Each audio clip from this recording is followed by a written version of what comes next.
남지 않고 라고 하는 제목으로 말씀을 전하시겠습니다.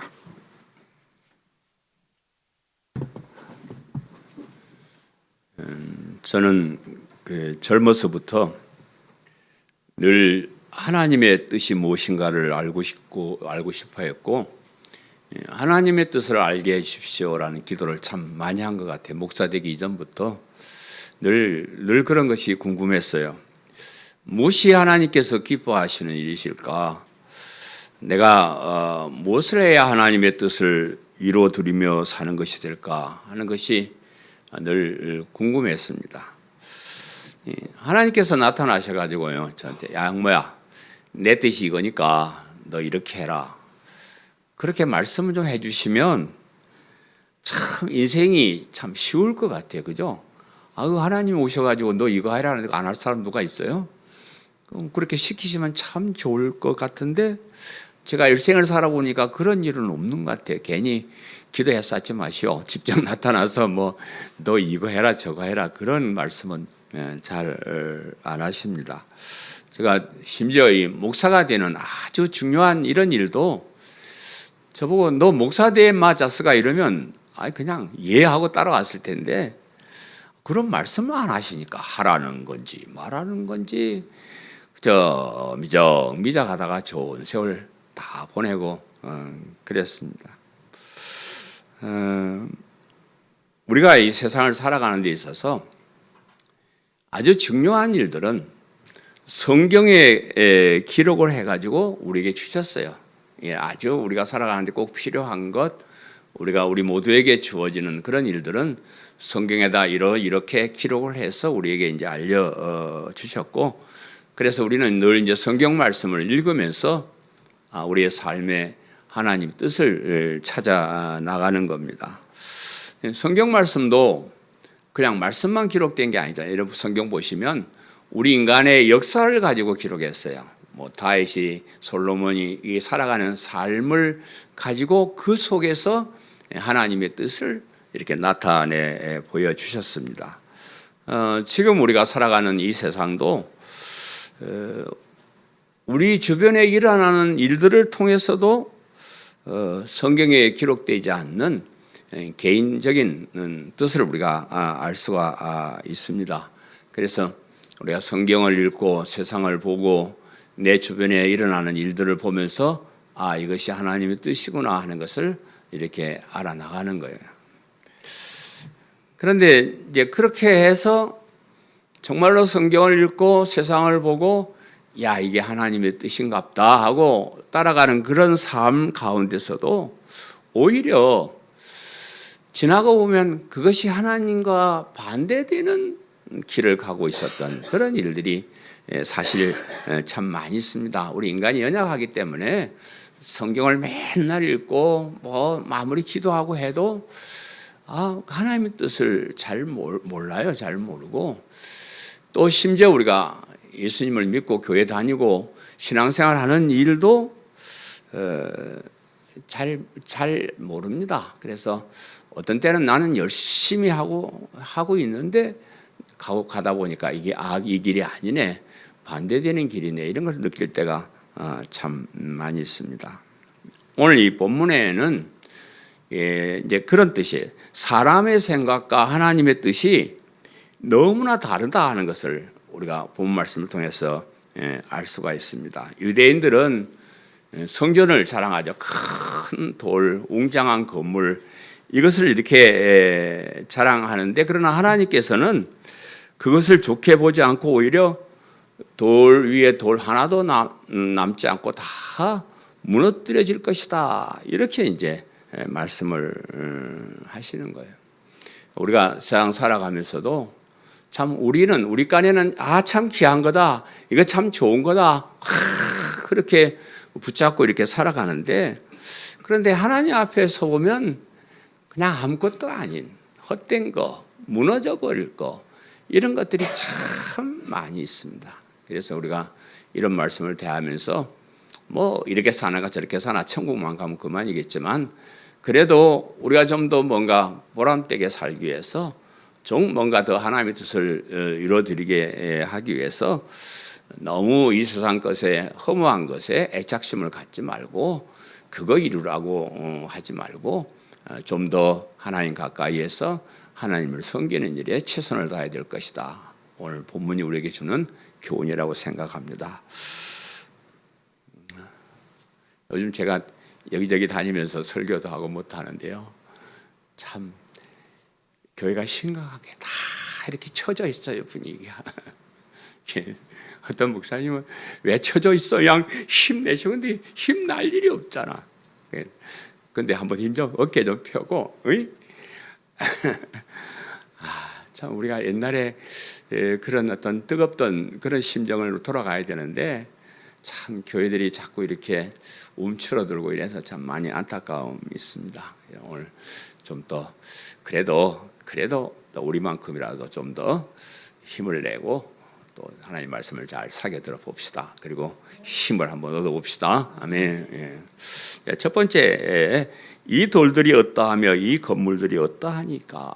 오늘 본문 1절 말씀 제가 다시 읽어드리면, 예수께서 성전에서 나가실 때에 제자 중 하나가 이르되 선생님이여 보소서, 이 돌들이 어떠하며 이 건물이 어떠하니까 라고 이랬는데, 예수님께서 이제 성전에 들어오셨다가 이제 나가시는 거예요. 나가시는데 어떤 제자 중에 한 사람이 예수님께 성전의 웅장함을 자랑하는 거예요. 선생님, 이것 좀 보십시오. 참 굉장하죠. 돌이 굉장한 돌이죠. 얼마나 훌륭한 건물입니까? 이렇게 이제 자랑을 했습니다. 이 성전 건물의 그 웅장함을 자랑하는 것인데, 당시의 건물 중에는 아마 성전 건물이 제일 크고 화려하고 웅장했을 거예요. 다른 뭐 건물들은 그때는 별거 없었으니까 성전이 그냥 쫙 사람들 볼 때 야, 어마어마하다, 엄청나다 이런 건물이었을 거예요. 그래서 이 성전 건축을 하기 위해서 큰 돌들을 잘 잘라가지고 돌을 잘 쌓아서 그렇게 세웠습니다. 우리 이스라엘 나라는요, 우리 이방인들이 받지 못한 특별한 은혜를 받은 그런 나라예요. 그러니까 이스라엘 나라는 그냥 하나님 나라예요. 하나님께서 직접 다스리는 나라. 그게 이제 잘 안 돼서 뭐 그랬지만은 어쨌든 이 세상 나라와 달리 이스라엘은 하나님께서 직접 다스리는 그런 나라고요. 또 인간이 어떻게 살아야 되나 하는 그 계명이나 율법들을 하나님이 다 주셨어요. 이 세상 사람들은 우리가 그냥 연구해서 이러면 좋겠다 하고 뭐 개똥처럼 만들기를 하지만 이스라엘 사람들은 하나님께서 주신 규칙들을 가지고 살았어요. 그러니까 정확하죠. 우리 인간을 창조하신 하나님이 만든 규칙이니까 얼마나 잘 만들었겠어요. 그런 거를 가지고 있었고요. 또 그 제사함을 받는 제사제도가 있었어요. 우리 모든 인간은 엄청난 제약을 가지고 사는데 이스라엘 백성만 하나님 앞에 제사함을 받고 나갈 수 있는 그 제사제도라는 게 거기 있었습니다. 그리고 그런 것들을 다 넣어두고 하는 성전이라는 게 있었다. 그래서 이 많은 은혜들 가운데 이스라엘 백성들이 정말로 자랑하는 것은 성전이었습니다. 하나님이 직접 와서 기도도 들어주시고 또 뭐 제사도 드릴 수 있고 또 그 십계명 또 거기 들어 있고 또 뭐 제사장 선지자를 통해서 하나님 뜻을 알 수 있는 너무나 좋은 장소가 성전이었기 때문에 뭐 굉장히 우리는 성전이 있어. 우리는 성전. 야, 너 성전 가봤어? 대단해, 엄청나. 우린 이거 특별한 거야. 이렇게 자부심을 가지고 살았습니다. 그래서 그냥 성전을 지을 때도 가장 좋은 곳으로 그 막 큰 돌 안에는 그냥 온갖 금은 이런 것들로 막 장식을 해가지고요. 너무 엄청난 그런 곳이었습니다. 그런데 하나님께서는 사실 그런 외형적인 화려함을 원하시는 것이 아니었습니다. 하나님께서는 원래 성전을 그렇게 지으라고 말씀하시지 않아요. 그냥 인간들이 짓겠다고 하니까 허락은 해주셨지만은 그 성전을 통해서 하나님을 섬기는 것보다 자기들을 자랑하고 자기 이권을 챙기고 뭐 정치적으로 이용하고 그런 거 하나님 이미 다 아셨기 때문에 저놈들이 성전 지어 놓으면 또 그거 가지고 장난치는 놈들이 많을 텐데 해서 성전 짓는 거 별로 안 좋아했어요. 처음에 이제 하나님께서 짓게 하신 건 성전이 아니고 성막이에요. 천막으로 된 그런 성막을 하나님께서 허락을 하셨는데, 물론 이제 모세 시대 때 이스라엘 백성들이 광야에서 이제 가나안 땅으로 들어오면서 자꾸 옮겨야 되니까 성전은 지을 수 없고 천막으로 이렇게 성전을 지었는데, 이 성막의 핵심은요 하나님의 임재하심이에요. 성막을 지어 놓으면 하나님의 임재를 상징하는 구름이 쫙 이렇게 깔려 있는 거예요. 하나님이 이제 오셨구나. 우리 사람이 하나님을 못 보잖아요. 그러니까 성전 위에, 성막 위에 구름이 쫙 이렇게 내려앉으면 하나님이 오셨구나. 그래. 또 그리고 이 구름이 하늘로 좀 올라가면 움직이자 라고 이제 또 행진을 하는 거예요. 행진을 하고 또 내려오면 머물면 스톱, 우리도 멈추자. 이렇게 성막은 하나님의 임재의 상징, 하나님께서 명령하시는 그 명령을 받는 곳, 그런 것을 보여주는 그런 곳이에요. 이 이제 성막이 성전으로 건축되는 것은 이스라엘 백성들이 가나안 땅에 정착하고 제가 대강 설명하는 거니까요. 한 500년 정도가 지난 다음이었어요.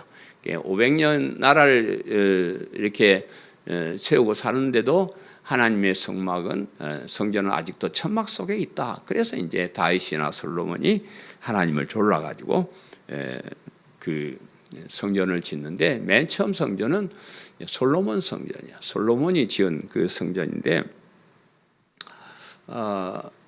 그 화려한 솔로몬의 성전도 한 500년 정도 지난 다음에 그 갈대아 사람들에 의해서 완전히 무너져 버려요. 성전만 무너진 게 아니고요. 당시 그 이방 사람들과 전쟁에서 그 이스라엘 백성이 나라가 완전히 망해가지고요. 100만여 명이 거의 다 죽임을 당해요. 성전도 무너져 버리고 그 속에 살던 유대인들도 다 죽임을 당하고 남은 소수의 사람들이 바벨론의 포로로 잡혀가는 그런 비참한 신세가 되어 버렸습니다. 그 다음 성전이 스룹바벨 성전이란 건데, 이제 포로로 잡혀갔던 유대인들 중에서 이제 남은 사람들이 돌아옵니다. 다시 예루살렘으로 돌아와서 스룹바벨을 중심으로 성전을 잘 지었습니다. 그 성전도 대강계 사람이니까 그건 한 500년 후에 역시 또 이방인들에 의해서 완전히 무너져 버리고 말고요. 그 다음이 이제 헤롯 성전이에요. 이 헤롯 성전은 예수님이 오시기 얼마 전에 이렇게 이제 헤롯이라는 사람이, 원래 헤롯이라는 사람이 그 이스라엘의 왕인데 유대인이 아니었어요. 그냥 유대인의 왕이 되려고 그냥 개종을 하고 해가지고 자기 왕된 기념으로 이렇게 성전을 세웠다고 이제 그렇게 하는데, 이 세 성전이 다 화려하고요. 엄청난 그런 곳이었습니다. 그런데 이 성전이 다 무너져 버리잖아요. 다 무너져. 그것도 유대인들이 볼 때 짐승만도 못한 이방인들에게 의해서 하나님의 성전이 무너져 버리는 거예요. 하나님께서 하나님이 계심을 상징하는 그 성전을 어떻게 이방인들의 손에 그것을 확 무너지게 했을까? 전 참 좀 그래요. 얼마나 이스라엘 백성들이 못된 짓을 했길래 그렇게 그 성전까지 무너뜨려 버렸을까 하는 그런 생각을 해봤습니다. 하나님의 뜻과 성전 건축을 허락한 하나님의 뜻과 인간의 생각이 너무 다르다. 너무 다릅니다. 하나님께서는 성전을 통해서 하나님을 만나고 하나님만 섬기고 하나님의 뜻을 따라 살게 하는 그런 것이었는데, 사람들은 외형만 자랑하고 하나님 뜻을 바르게 알지 못했기 때문에 하나님께서 외면하신 거예요. 하나님과 상관없는 것이 되어버리는 거죠. 나쁜 짓을 하고 그러니까 하나님께서 외면하신. 오늘날 우리 성전은 우리 몸이 성전이라 이런 말하는데 우리 각 사람이 다 우리 속에 하나님을 모시고 이렇게 살아가고 있기 때문에 우리 몸이 성전이라 그러는데 유대인들이 성전의 겉모양만 자랑하듯이 우리도 외형적인 겉모양만 자랑하면 안 됩니다. 우리의 마음속에 진심으로 고백하는 신앙 고백이 있어야 돼요. 그냥 외형적으로 거칠애로 교회만 왔다 갔다 하고 그건 유대인의 성전과 똑같아요. 정말로 우리는 뭐 모습은 초라하고 가진 건 없다 할지라도 우리 마음속에 주님의 사랑으로 들끓는 그런 마음이 있어야 돼요. 정말로 그분이 날 대신 죽어주셨고 나에게 영원한 생명을 주셨다는 그 감사, 그 감격이 우리 속에 있어야 돼요. 그게 없으면 우리도 역시 무너져버리고 마는 거예요. 두 번째, 돌 하나도 돌 위에 남지 않고 다 무너뜨려지리라 그랬습니다. 2절 말씀에 예수께서 이르시되 네가 이 큰 건물들을 보느냐 돌 하나도 돌 위에 남지 않고 다 무너뜨려지리라 하시니라 그랬습니다. 예수님께서 제자들이 성전의 외형만 보고 극찬하였을 때 이 성전이 돌 위에 돌 하나도 남지 않고 무너져버리고 말 것이다 그렇게 말씀하셨는데 참 예수님도 그래요. 참 저주잖아요. 그런 저주의 말씀을 왜 하셨을까? 아니 너 똑바로 살아라.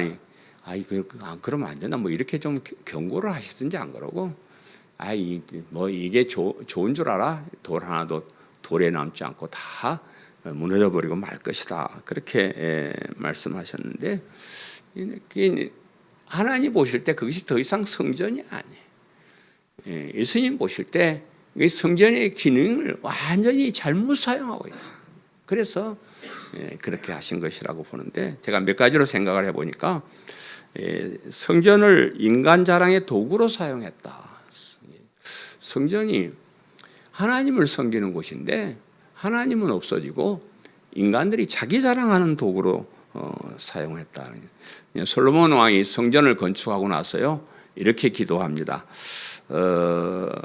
열왕기상 8장 27절 28절인데 하나님이 참으로 땅에 거하시리까 하늘과 하늘들의 하늘이라도 주를 용납하지 못하겠거든 하물며 내가 건축한 이 성전이오리까 그러나 내 하나님 여호와여 주의 종이 기도와 간구를 돌아보시며 이 종이 오늘 주 앞에서 부르짖음과 비는 기도를 들으시옵소서. 그래서 솔로몬이 성전을 지어놓고 겸손하게 하나님이 어떤 분이신데요?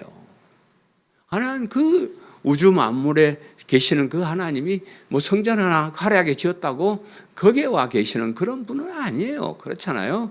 하나님은 온 우주에 편만하신 하나님이시지 그 성전 거기 와가지고 이건 내 집이다 그게 그러실 분이 아니라는 것을 솔로몬이 고백을 하는 거예요. 그렇지만 하나님 그건 내가 알지만은 그러나 우리 인간이 그 하나님 어디 계신지 모르니까 우리가 성전에 와서 기도하거들랑 우리 기도를 들어주옵소서. 우리 기도를 들어주는 이런 곳이 되게 해줘. 이렇게 간절히 기도를 했습니다. 그런데 세월이 지나면서 그런 마음이 없어지는 거예요. 야, 내가 성전 지어놨더니 하나님 거기 오셨단 말이야. 내가 누군데? 내 괜찮은 사람이야. 막 이렇게. 저도 어디 다니면서 우리 할아버지도 교회 하나 지어놨고 우리 아버지도 지어놓고 나도 지어놓고 이랬었는데 별거 아닌 거예요. 그런 의미 없는 거예요. 우리가 교회 와서 하나님을 높이고 하나님께 영광 돌리고 이렇게 해야 되는데 교회 안에 있는 우리의 인간의 업적, 뭐 화려한 것들 이런 것 자랑하는 것은 잘못된 것이다. 그렇게 생각해요. 오늘날 그 교회도 비슷해요. 뭐 이제 여기는 우리가 성전이라 안 그럽니다. 교회당이라 그래요. 교회당. 교회는 예수님 믿는 사람들이 모인 단체고 교회당은 그냥 그런 사람들이 모여 있는 집, 교회당이라는 거 예배당이라 예배를 드리는 장소 이렇게 이제 사용을 하는데 그러나 뭐 하나님을 높이고 하나님께 영광 돌리고 하는 그런 것은 같으니까 막 그냥 성전이란 말로 쓰기도 하고 그러는데 근데 그곳에 있어야 될, 반드시 오늘날 교회 안에 있어야 될, 반드시 있어야 될 것은 예수 그리스도의 십자가의 복음. 그게 없으면 교회가 아니에요. 그게 아니에요. 그래서 사람들이 뭐 교회 가가지고 거기에 복음이 있건 없건 그냥 교회당만 화려하고 이야 크고 사람들이 많이 있으면 이야 자 괜찮다 좋다 이러고 우리 같은 교회 와서 보면 아유 참 별거 없네 이러고 가버리고 그래요. 이건 뭐 신문이나 이런데 교회 뭐 광고 나면 제일 크게 나는 그림이 교회당 건물. 우리는 이런 교회당을 갖고 있어. 그 옆에 목사님 잘생긴 얼굴 쫙 이러고. 그게 교회요? 교회가 아니에요. 우리는 복음을 전합니다. 예수 그리스도의 십자가의 복음이 있습니다. 우리는 천국을 향해 가는 사람들입니다. 우리는 예수님의 제 이름을 기다립니다. 이런 게 있어야 그게 교회지. 뭐 그거 없는 그거 뭐 하려면 그게 뭐 하겠어요. 그 다음에 성전 제사의 의미를 알지 못하였습니다. 성전에서 제사를 드리면서 제사 드리는 의미를 사람들이 잘 몰라요. 그래서 이사야 선지자는 이사야서 1장 13절에 이렇게 말해요. 헛된 재물을 다시 가져오지 말라. 분향은 내가 가증히 여기는 바요. 월삭과 안식일을 일과 대회로 모이는 것도 그러하니 성회와 아울러 악을 행하는 것을 내가 견디지 못하겠노라. 성전이나 교회는 하나님께 기도하는 곳이지만 아무나 와서 기도한다고 기도가 되는 게 아니에요. 우선은 우리 죄 문제가 없어져야 돼요. 여러분 죄사함을 받지 못하고 하나님께 나가면 맞아 죽소. 그냥 벼락 맞아요. 그거는 하나님은 죄인은 안 만나셔요. 그래서 이스라엘 백성들도 성전에서 제사를 드리고 나서 일시적으로도 죄 용서를 받고 하나님을 만나고 하나님 기도하는 거예요. 우리가 여기 와서 예배 드리는 것도 예수님을 그리스도 믿는 믿음 없이 여기 앉아 있으면 벼락 맞아 죽는 거예요. 우리는 믿음으로 이렇게 와서 예수님을 믿는 믿음으로 의로운 사람의 자격을 얻어서 이렇게 하나님께 예배 드리는 거예요. 그렇잖아요. 그런데 그 의미를 알지 못하는 거예요. 그냥 답답한 거예요. 제 문제 때문에 이렇게 짐승을 잡아가지고 내가 이 짐승과 같이 그냥 비참하게 죽임을 당해야 할 그런 죄인이다라고 고백한 다음에 하나님을 만나는. 그런데 그런 것을 생각이 없으니까 그냥 재벌만 가져와. 가서 죄 짓고 사기치고 뭐 이상한 짓 해가지고 돈 벌어가지고 그거 가지고 짐승만 가지고 와서 갖다 바쳐. 하나님이 너희들 죄 문제 때문에 제사를 드리면서 그 손으로 죄 짓고 죄진 손으로 와서 또 회개도 없이 이 제사 드리고 이거 나 정말 못 견디겠다. 정말 못 견디겠다. 그래도 제사 드리고 오는 그날만큼이라도 뭔가 좀 경건하게 살려고 노력하고 몸부림치고 그러고 나서 제사를 드려야지. 어찌 그렇게 와서 나쁜 손을 가지고 제물을 드리느냐 그 말.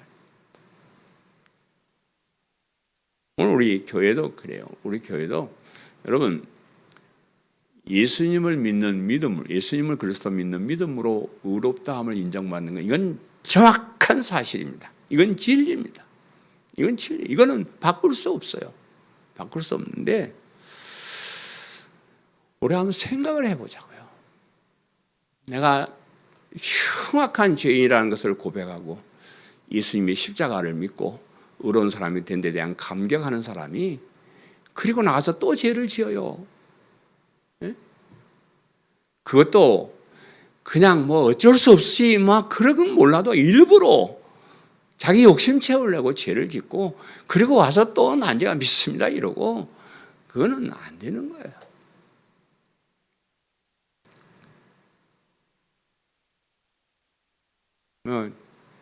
요즘 교회가 자꾸 윤리 교육을 하고 하는 그런 것이 그런 뜻이에요. 하도 교회 다니는 사람들이 교회 안 다니는 사람보다 더 악하게 사니까 그래 교회 다니면 뭐 하겠냐 이렇게 얘기를 하는 거예요. 정말로 예수님을 그리스도 믿는 사람은 그렇게 살지 않아요. 제 문제에 대해서 두렵게 생각하고 바르게 살려고 몸부림을 치고 그렇게 하는 겁니다.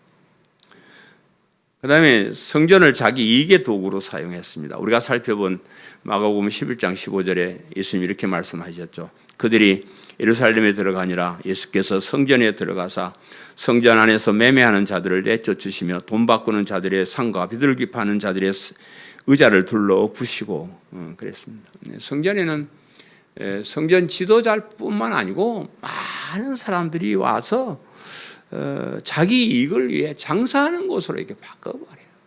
저는 종교나 모든 것들이 자꾸 정치화, 상업화 이렇게 되는 게 정말 문제입니다. 우리나라 교회도 완전히 상업화돼 버려요. 뭐 영국에서 미국으로 교회가 건너갈 때 주식회사가 되고 미국서 우리나라에 교회가 들어오면서 대기업으로 바뀌었다. 그렇죠. 우리나라 대기업 종교 대기업이 얼마나 많습니까? 완전히 상술이에요. 아주 그걸 뭐 정치적으로 이용하고요. 참 정말 교회답지 않는 그런 교회들이 지금 큰 소리 치는 그런 세상에 우리가 살고 있는데 뭐 거기다가 뭐 얄궂은 이단 사기꾼까지 교회 안에 들어오니까 이게 교회가 뭔지 이게 교회인지 아닌지 우리가 분간할 수 없을 정도로 그런 세상이 되어버렸습니다. 성전을 통해서 보여주시고자 한 예수 그리스도를 알지 못했다는 이 결정적인 거라고 저는 생각합니다. 요한복음 2장 19절에 예수께서 대답하여 이르시되 너희가 이 성전을 헐라 내가 사흘 동안에 일으키리라 라고 하셨고 21절에 그러나 예수는 성전된 자기 육체를 가리켜 말씀하신 것이라 그랬습니다. 예수님께서 성전을 헐면 내가 사흘 만에 다시 짓겠다 그랬는데 이 말씀은 예수님 자신이 성전됨을 의미하는 것이다 이렇게 말씀하셨습니다. 그래서 성경의 핵심은 항상 제가 하는 말 예수 그리스도를 통한 구원이 이 성경의 핵심입니다. 구약 성경은 오실 예수님에 대한 약속의 말씀이에요. 성전도 결국은 예수님을 보여주는 예표가 됩니다. 그래서 어떤 사람들이 이제 성전 예표론 가지고 이렇게 강의하시는 분들, 이분들은 성전에 들어있는 하나하나 기구 하나하나가 다 예수님을 가리키는 거라 그래요. 성전에 가서 예수 그리스도를 발견 못하면 이건 꽝이 아무것도 아니요. 다른 길로 가는 거예요.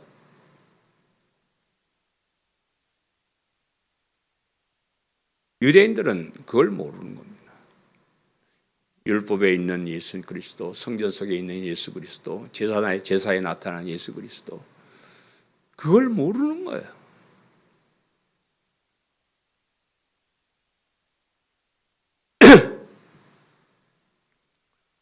그래서 성전 없애버리는 거예요. 그건 뭐 있으나 마나 없애버리는 거예요.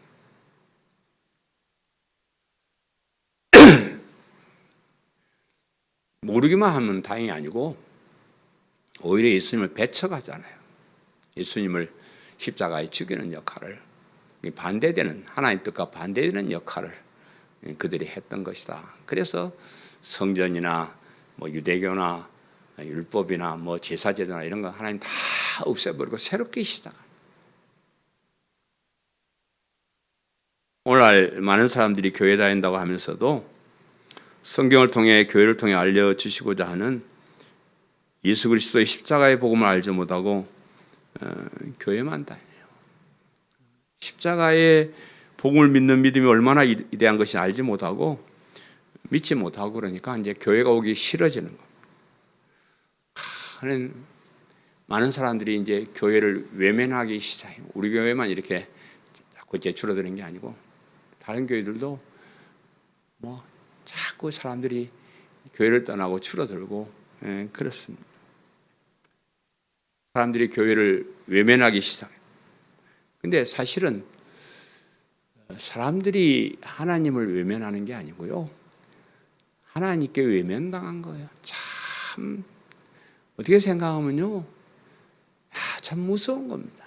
사람들이 교회를 떠나면서 나 이제 당신들 상관없어. 나 자유롭게 살래 이러고 가는 모습을 보고 저는 가슴 아픈 것이, 우리 교회는 한 사람 없어지면 가슴 아픈 뭐 그것도 그렇지만 또 한 사람이 하나님께 외면당했구나, 또 한 사람이 하나님께 버림받았구나. 그 외면당하고 버림받은 것이 얼마나 비참한 비극인지 알지 못하고 저렇게 떳떳하게 저렇게 자랑스럽게 그렇게 떠나갈까? 참 그래. 앞으로 우리나라 교회가 얼마나 몇 년이나 더 유지될지 잘 모릅니다. 하나님이 이미 교회를 외면하기 시작하셨습니다. 왜? 그 안에 예수 그리스도의 십자가의 복음이 없으니까. 예수 그리스도의 십자가의 복음이 없는 교회 1000개, 10,000개, 거기 수천 명, 수만 명 모여도 아무 상관없습니다. 하나님과 아무 상관이 없어요. 그래서 예수님께서 예언하신 대로 한 3, 40년 후에 그 헤롯 성전도 로마군에 의해서 완전히 파괴돼 버리고요. 그것만 파괴된 것이 아니고 이스라엘 나라가 아예 없어져 버려서 2000년 동안 나라 없이 유랑하는 그런 나라가 되고 말았어요.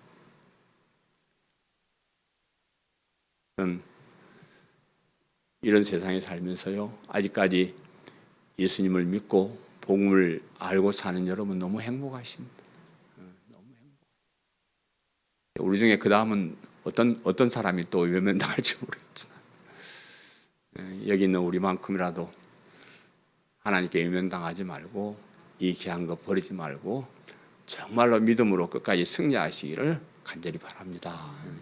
제가 시간이 좀 갔지만은 우리 양정근 목사님 순교 기념사업회 활동 보고를 간단히 하고 마치겠습니다. 우리 교회가 양정근 목사님 순교 기념사업회 제일 많이 후원하는 단체입니다. 지금까지 또 기도해주고 있고, 그래서 저와 여러분 함께 간다고 생각하기 때문에 제가 보고를 드리는데, 제가 여러분 아시는 대로 지지난주에 제가 모처럼 고향에 다녀왔는데, 우리 할아버지 고향, 제 고향이 여수로 순천으로 광양으로 다녀왔습니다. 주일 낮 예배는 애양원 교회 앞에 있는 그 성암교회라는 곳에도 드렸는데요. 애양원 교회가 몇 개로 이렇게 갈라져요, 뿌리가.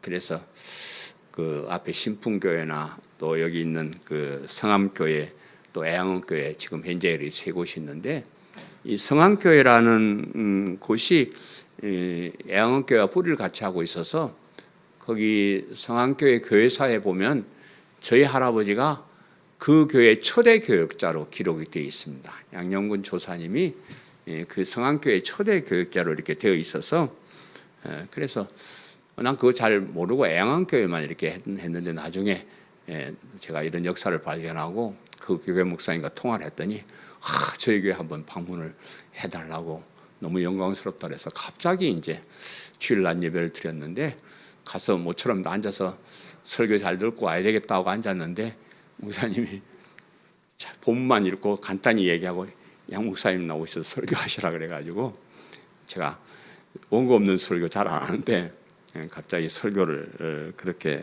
했습니다. 과거에 거기 수천 명이 모였던 교회래요. 그 교회가 수천 명이 모였던 교회인데 지금 뭐 한 100여 명 이렇게 이제 남아 있는 그런 교회고, 오후에는 그 최경필 작가라는 작가가 그 전남 동부 지역의 교회사를 책으로 썼어요. 그 제목이 완전한 순교입니다. 참 그 역사를 쓰면서 책 제목이 완전한 순교는 뭔가 이렇게 했는데, 이분이 책을 써가지고 원고를 제게 보내주면서 추천서를 하나 써달라고 부탁을 했는데, 대강 읽어보니까 완전히 우리하고 좀 다른 세상이더라고요. 이 여수 순천은 여러분 잘 아는 여순 반란 사건이 안 하죠. 요즘 여순 뭐 무슨 사건 뭐 이렇게 해가지고 그런 것도 일어난 거고, 굉장히 그 좀 우리 보수와 좀 안 맞는 그런 사상들이 있어서 제가 대강 책을 읽고 바보다는 핑계대고 저 같은 것이 무슨 추천사를 씁니까 하고 제가 거절했습니다. 나중에 욕먹을까 봐. 근데 그러면 추천사는 놔두고 출판 감사 예배에 오셔서 책 서평을 좀 해달라고 그러시더라고요. 그래서 내가 얼른 책을 하나 사가지고 읽었어요. 읽었더니 저희 할아버지가 주인공이더라고요. 완전한 순교라는 말이 양용근 목사님만이 완전한 순교다 그런 말이더라고요. 그럼 죄송하지만 손양원 목사나 6.25 때 순교하신 이런 분들은 어떤 의미에서 완전한 순교자는 아니다. 이분이 그렇게 보는 거예요.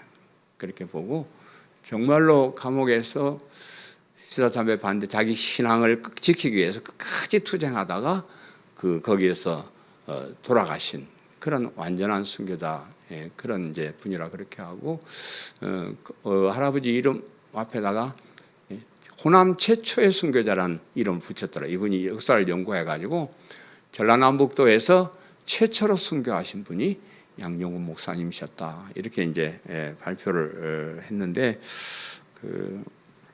가보니까 우리 동네하고 참 다릅니다. 예배를 드리는데 막 사물놀이가 와서 하고 아리랑을 부르고 뭐 지금 쿠팡이 나고 성경을 읽어놓고 설교를 안 하고 막 자기들끼리 그래. 아따야 큰일 났어. 내가 잘못 왔는갑소. 나 저 재건교회 출신의 고신 목사인데 여기 와 보니까 딴 세상이네. 어쩔까요? 보수 꼴통이 왔으니까 그래도 이해하고 들으시오. 그래가지고 할 말은 다 하고 왔습니다. 어쨌든 참 그런 보람된 그런 일이었고요. 이제 행사하는 중에 작가가 좀 유명한가 봐요. 그래서 국회의원도 오시고 광양 시청에 있는 문화예술가 팀장도 와서 저기 브리핑을 하고 제가 거기 가니까 딴 사람이 돼 있더라고요. 여기는 참 남들이 알아주지도 않는 그런 사람인데 그 동네 가니까 완전히 제가 된 것처럼 사람들이 나한테 전부 막 앞에 딱 서고 내비 속에도 날 제일 먼저 하고 아주 그냥 말씀도 맨 끝에 이렇게 하게 결론 내게 만들어 놓고 그러더라고요. 그래서 그분들이 기념 사업에 좀 하겠다고 지금 열심히 하고 있습니다. 그래서 뭐가 될 건 같은데 잘 모르겠습니다. 그러고 나서 이제 그 다음 날 순천에 있는 전남 CBS 기독교 방송국 라디오 방송국에 갑자기 제가 내려온다는 소식을 듣고 스케줄을 잡았어요. 나중에 천천히 하자 그랬더니 오신 김에 하고 올라가야죠. 그래서 급하게 스케줄을 잡아가지고 오후에 대담 내 다 보내드렸는데 들어봤어. 좀 들어보시오. 사람들이 다 잘했다고 그랬었다면 우리 교회들은 아무도 그런 말 안 들어봤죠. 오늘 가서 심심하겠다 텔레비 보지 말고 그거 좀 들어봐. 설거지 하면서 하면서 들어보니까 그 사람 목소리도 좋고 하여튼 말도 어떻게 잘하는지 참 잘했습니다. 우리 할아버지 책 읽어보려면 힘드니까 그거 25분짜리 2번 들으면 다 알아. 다 있어요. 거기서 방송을 잘 하고 왔습니다. 제가 설교를 하면서 서평을 하면서 방송을 하면서 가장 반복해서 설명한 것이 예수 그리스도의 십자가의 복음.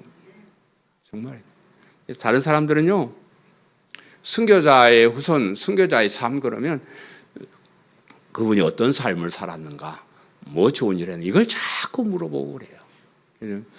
손양원 목사님 이 얘기가 자꾸 나와서 그런데 손양원 목사님 하면 먼저 생각나세요? 그가 십자가의 복음을 믿었다 이런 얘기는 한마디 나옵니까? 안 나오고 없어요. 없고 자기 아들을 죽인 원수를 양아들 삼았다. 사랑의 원자탄이다. 이제 그런 얘기. 또 나은 자들의 피고름을 입으로 빨았다. 얼마나 훌륭하냐. 근데요, 그거 별거 아니요. 그거 빨으면 뭐하겠어. 그걸 왜 빨아? 의사들한테 불러가지고 소독시키고 그러지. 그걸 뭘 빨고. 그 양아들 삼은 그 사람은요, 평생을 고통스럽게 살았대요. 이게 손양원 목사님 양아들 된 사람이 행복한 거 아니에요. 낙인이 찍혀 사는 게 저놈은 손양원 목사 아들을 죽인 놈 이렇게 오히려 낙인이 찍혀서 비참하게 살아. 그런 것들을 우리가 모르고 자꾸 어때 그 사람이 뭘 했나 훌륭하다를 자꾸 하다니 심지어는 손양 목사님이 입은 옷이 진짜니 가짜니 가지고 싸우고 있더라고요. 그분이 입던 옷이 진짜 입었은 옷이 뭐하고 가짜는 뭐하고 뭐하겠어. 그런데 그런 걸 가지고 저는 저희 할아버지지만 그 마음속에 있는 그 믿음 그것이 무엇이었을까? 그것이 무엇이었을까? 뭐 때문에 그 38살의 그 나이에 그냥 말 한마디만 하면 살아서 잘 살 수 있는데 무엇 때문에 그렇게 끝까지 고집을 하고 순교를 했을까? 제가 복음을 연구하고 한 것이 내가 그 얘기입니다. 우리 할아버지의 가슴 속에 있는 그 믿음, 예수 그리스도의 십자가의 복음, 그것을 제가 평생 연구하고 전해서 그걸 전하는 교회가 돼. 예나 지금이나 진리 따라가는 사람 길은 외로워요. 난 우리 할아버지 시대를 한번 생각해 봤어요. 다른 사람들이 다 신사참배 한 60% 정도는 신사참배 해도 괜찮다고 다 고개 숙였고요. 96%는 동방요배 하는 거는 96%가 다 오케이 찬성했어요. 국민의례니까. 그런데 우리 할아버지만 감옥에서 그렇게 동방요배까지 거부한 거예요. 사람들이 비웃었어요. 아이고 그냥 고개 좀 까딱하고 그러고 말지 뭘 잘났다고 고개 빠딱 세우고 얻어맞고 그래. 미련하게. 외로운 길. 제가 이렇게 복음을 전하고 가는 이 길이 우연이 아니라는 것을 요즘 자꾸 느껴요. 이건 특별한 일이다. 저도 어떤 때는 참 외롭습니다. 사람들이 안 알아요. 요즘 제가 이제 목사님들에게 로마서 강해 설교, 에베소서 강해 설교 또 하고 제 소논문 그래도 우리는 복음으로 설교하자. 이걸 이렇게 보내요. 보내면 뭐 특별히 한두 사람 정도는 아유 목사님 좋은 자료 감사합니다. 이런 인사하는 사람이 있지만 대부분은 그냥 받는지 안 받는지 아무 말도 없고요. 심지어는 이런 사람도 있더라고요. 목사님 이런 자료는 필요한 사람에게나 보내주시오. 나 그거 받고 나서 이제 다시는 안 보낼까 그런 생각도 하는데 참 외롭습니다. 몰라줍니다. 내가 볼 때는 그게 핵심이고 최고인데 사람들이 그런 제가 이제 목회를 다 하고 나서 이렇게 살펴보면 우리 할아버지의 발자취를 이렇게 다 하나하나 닮아가고 있더라고요. 전에는 잘 모르고 내가 했는데 지금 제가 하는 그런 일들이 우리 할아버지를 통해서 하시던 일, 그 못다한 일들을 제가 하고 있는 것을 이렇게 발견했는데 그래서 우리가 살아가는 제 삶에 살아가는 모든 여정들이 다 하나님께서 계획해 놓으신 그런 만남. 그래서 이번에 제가 내려가면서 오면서 뭐 열 몇 시간을 이렇게 혼자 운전을 하면서 제 입속에 불러지는 노래가 있는데 하나 되게 하소서라는 노래인데 하나님께서는 우리의 만남을 계획해 놓으셨네. 제가 100년 전에 근 100여 년 전에 우리 할아버지가 초대 교육자로 심호하던 그 교회에 100년 후에 제가 가서 그 사람을 만났습니다. 우리 할아버지가 거기 가서 만났던 그 만남이나 제가 100년 후에 만났던 그 만남이 다 하나님의 계획 속에 있었다. 또 이번에 가서 만난 모든 사람들이 다 우연히 만난 것이 아니고 하나님께서 하나님 뜻을 이루어가는 계획 속에서 만난 것이다. 그렇게 생각을 했습니다. 제가 광성교회 와가지고 30년 동안 근무하면서 참 많은 사람 만났습니다. 많은 사람 만났다가 또 헤어지기도 하고 또 새로운 사람 만나기도 하고 오늘 저와 여러분이 이렇게 만나고 있는데 이런 만남들이 우연이 아니라고 생각합니다. 다 하나님의 계획 속에 이루어진 것이라고 생각해요. 여러분 요즘 시대에 어디 가서 이렇게 진한 복음을 여러분이 듣겠소? 하나님 특별한 은혜, 특별한 계획 속에 저와 여러분이 만났습니다. 하나님이 우리의 만남만 계획하신 것이 아니고 우리가 만나서 해야 될 일도 계획을 해 놓으셨다, 이렇게 믿습니다. 우리가 하는 일이 비록 작고 허접한 것일지라도 거기에 예수 그리스도의 십자가의 복음을 전하는 한 이것은 엄청난 일이에요. 그래서 저와 여러분이 끝까지 손을 잡고 우리 또 연 목사님과 우리 성도들과 함께 이 기념사업을 통해서 십자가의 복음을 전하는 일에 전부 일꾼들이 되었으면 너무너무 좋겠습니다. 예수님도 12제자 데리고 일하셨어요. 사람 많은 곳에는 복음이 없어요. 그런 우리 소수의 성도들이지만 미래간 힘이지만 손을 잡고 이 복음을 전하는 일에 같이 힘을 합했으면 좋겠습니다. 아멘. 우리의 만남은 하나님의 계획 속에서, 우리가 해야 될 일도 하나님의 계획 속에서.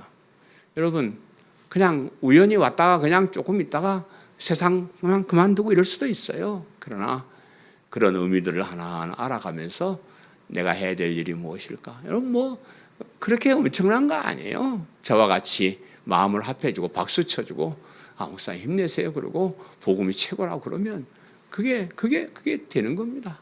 그래서 그렇게 일을 해나갈 수 있기를 간절히 바랍니다. 말씀을 생각하면서 통성으로 하나님, 우리가 이렇게 만나서 복음을 듣고 복음을 나누고 복음을 믿고 살고자 하는 이런 일들이 우연이 아니고 하나님의 계획 속에서 이루어진 일이라고 믿습니다. 뿐만 아니라 우리가 이 복음을 전하며 해야 될 일도 하나님의 계획 속에서 이루어져 나감을 믿습니다. 우리에게 주어진 책임을 소홀히 하지 아니하고 최선을 다해서 맡은 바 책임을 잘 완수해서 이 복음이 땅끝까지 전파되는데 쓰임받는 저희들 되게 도와주옵소서. 말씀을 생각하면서 통성으로 기도합니다. 아멘. 하나님께서는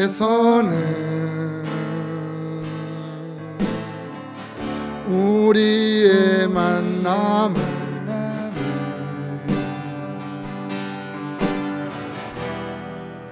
계획해 놓으셨네.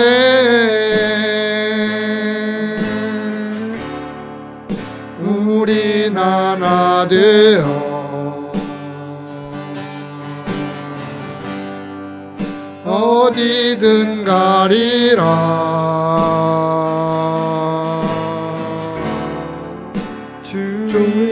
주에서라면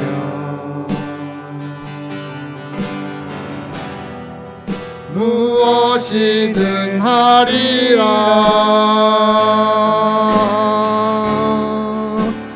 당신과 함께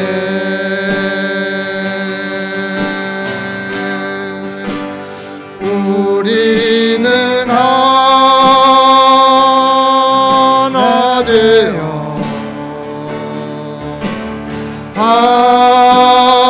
함께 건네 하늘 아버지 사랑 안에서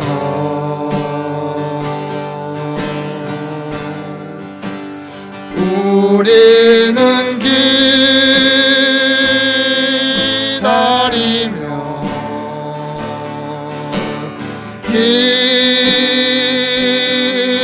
기도하네. 우리의 삶에 사랑 넘치도록.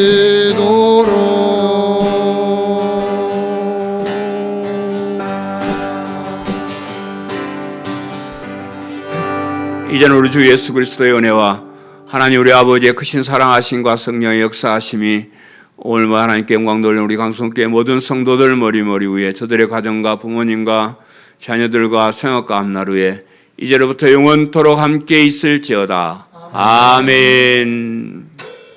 일어나라